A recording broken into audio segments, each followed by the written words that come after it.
Sukamta menyatakan pemerintah sejak awal kan berjanji untuk menjamin perlindungan data pribadi masyarakat yang menggunakan aplikasi tersebut.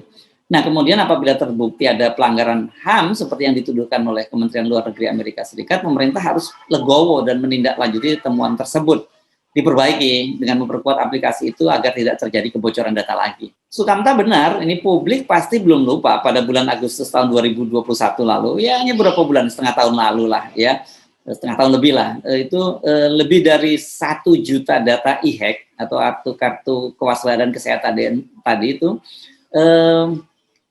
itu bocor ya. Nah, kartu ini kan digunakan untuk pelacakan testing orang-orang yang masuk ke Indonesia. Dan e-hack ini juga dikelola oleh Departemen Kesehatan. Jadi siapa yang menjamin bahwa peristiwa kebocoran yang terjadi pada e-hack itu tidak terulang lagi pada Peduli Lindung? Pada Peduli Lindung ini jauh lebih serius loh.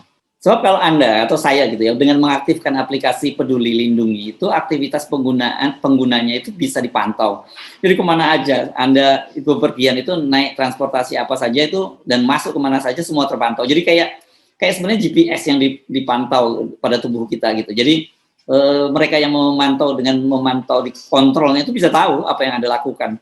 Anda pergi naik apa, kemudian Anda masuk kemana, itu bisa dikontrol. Dan ini kan berpotensi disalahgunakan oleh penguasa. Katakanlah misalnya begini, ada aparat intelijen yang sedang menarget seseorang, gitu. Katakanlah ini kelompok oposisi yang dianggap oposisi terhadap pemerintah atau mahasiswa gitu ya, mahasiswa yang sedang merencanakan aksi unjuk rasa gitu. Dengan mereka mengaktifkan fitur Peduli Lindungi itu, gerakan mereka bisa dipantau kemana saja mereka pergi. Gitu. Soal-soal beginilah yang saya kira menjadi concern dari sejumlah lembaga swadaya masyarakat dan kemudian diamplifikasi oleh Kementerian Luar Negeri Amerika Serikat. Soal lain saya kira mengapa muncul laporan semacam itu dan juga LSM mencurigai ini yang selalu kita sebutkan adalah level kepercayaan publik terhadap pemerintah yang sangat rendah.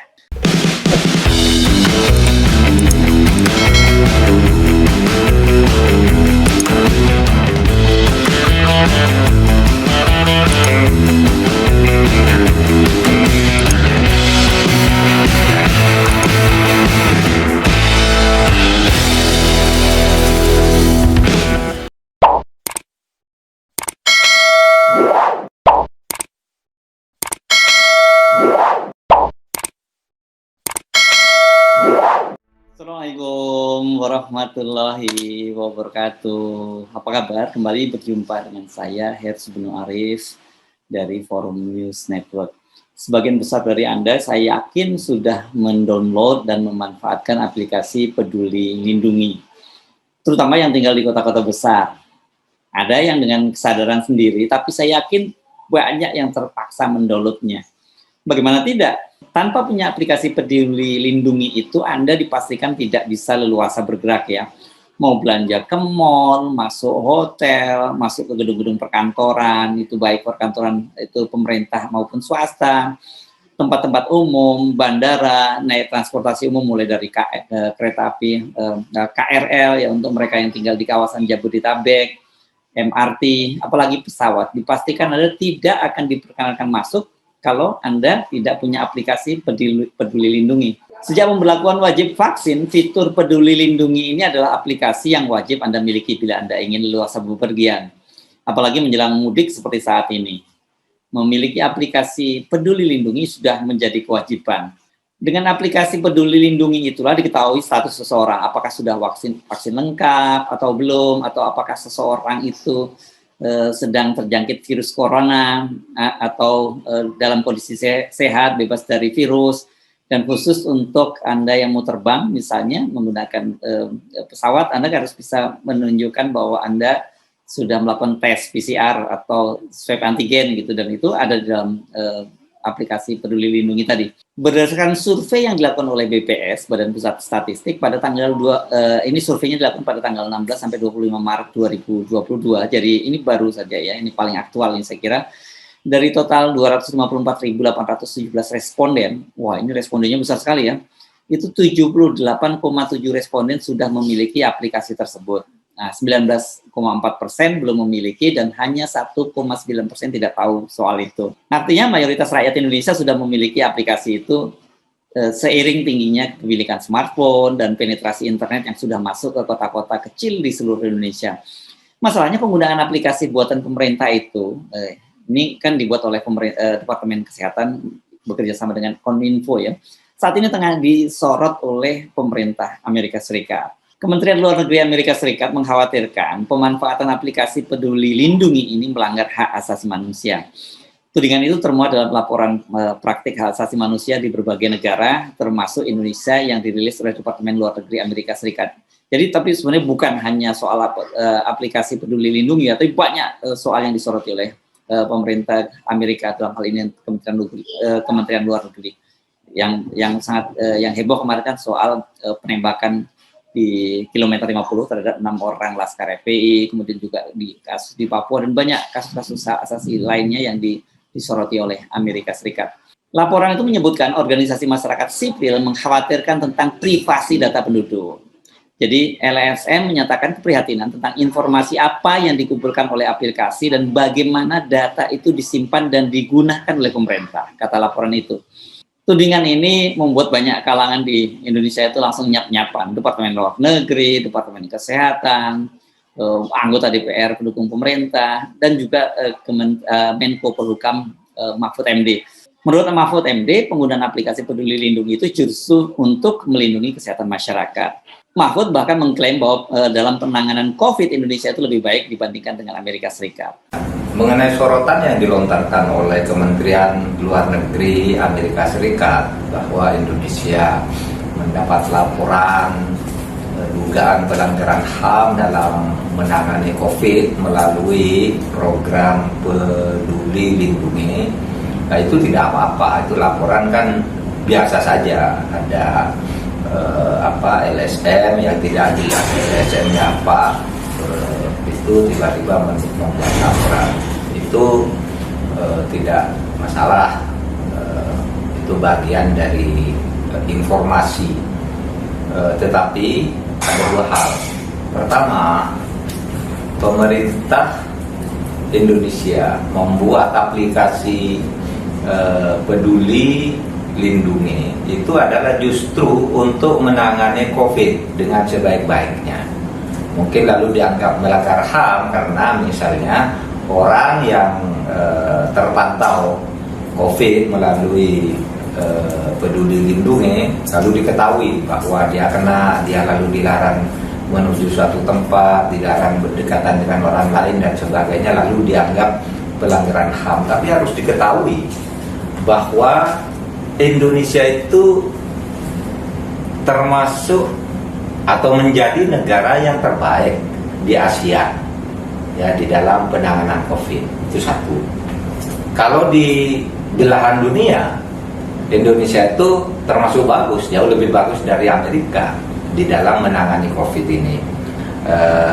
Misalnya kalau kita lihat dari Institut Louis Australia, itu Amerika Serikat justru berada di barisan paling bawah bersama Iran, Kolombia, ya, Meksiko, Brasil, itu yang paling jelek gitu. Indonesia jauh di atas itu gitu. Di Asia nomor 1 Indonesia gitu. Pak Erlangga, Menteri Perekonomian, pernah menyampaikan presentasi di dunia Indonesia dalam aspek tertentu penanganan COVID itu ranking 4 gitu.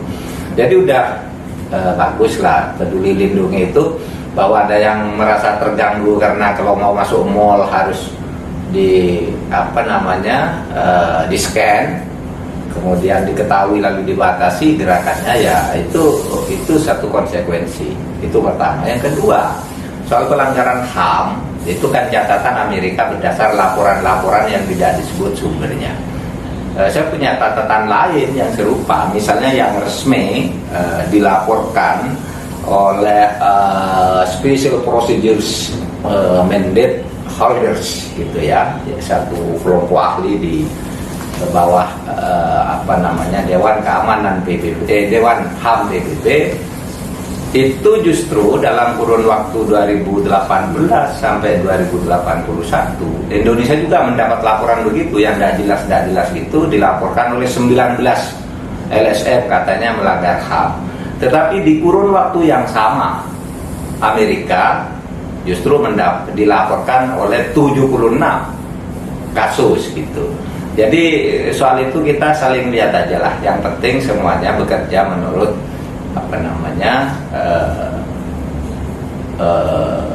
garis masing-masing negara untuk menyelamatkan rakyatnya gitu. Juru bicara Departemen Kesehatan Dr. Siti Nadia Tarmizi mengatakan tuduhan aplikasi tidak berguna dan juga melanggar hak asasi manusia adalah sesuatu yang tidak mendasar. Peduli Lindungi itu turut berkontribusi pada rendahnya penularan COVID-19 di Indonesia dibanding negara tetangga, bahkan negara maju. Ini kata Dr. Siti Nadia Tarmizi. Aplikasi ini memiliki peran yang besar dalam menekan laju penularan saat kita mengalami gelombang Delta dan Omikron, kata Nadia. Kementerian Kesehatan itu mengklaim aplikasi Peduli Lindungi ini telah mencegah 3.733.067 orang dengan status merah atau vaksinasi belum lengkap itu memasuki ruang publik. Kemudian mencegah 538.659 orang yang berupaya, mereka ini yang terinfeksi COVID-19, status hitam melakukan perjalanan domestik atau mengakses ruang publik tertutup sepanjang tahun 2021 sampai tahun 2022. Nah, dia minta masyarakat itu untuk secara sesama membaca laporan asli dari Kementerian Luar Negeri Amerika Serikat itu. Menurutnya tidak ada loh laporan tersebut yang menuduh penggunaan aplikasi Peduli Lindungi melanggar HAM. Ini kami mohon agar para pihak berhenti memelintir seolah-olah laporan tersebut menyimpulkan adanya pelanggaran, kata dia. Saya pikir pemerintah tidak perlulah reaktif menghadapi laporan yang dipublish oleh Kementerian Luar Negeri Amerika Serikat ini. Apalagi kemudian membanding-bandingkan penanganan COVID kita lebih bagus dari Amerika Serikat. Begitu juga soal pelanggaran HAM dengan menyerang balik bahwa di Amerika juga banyak terjadi pelanggaran HAM. Ini saya kira nggak menyelesaikan persoalan ya. Mengapa sih sampai muncul kekhawatiran semacam itu? Ya tentu saja ada dasarnya ya. Anggota Komisi 1 DPR RI, Sukamta, meminta semua pihak itu mestinya jernih lah dalam menyikapi publikasi dari Kementerian Luar Negeri Amerika Serikat ini. Setidaknya, kata Sukamta, itu ada dua hal yang perlu kita lakukan. Pertama, kita dorong LSM yang melaporkan kepada Departemen Luar Negeri Amerika Serikat untuk menjelaskan secara rinci apa yang menjadi temuannya.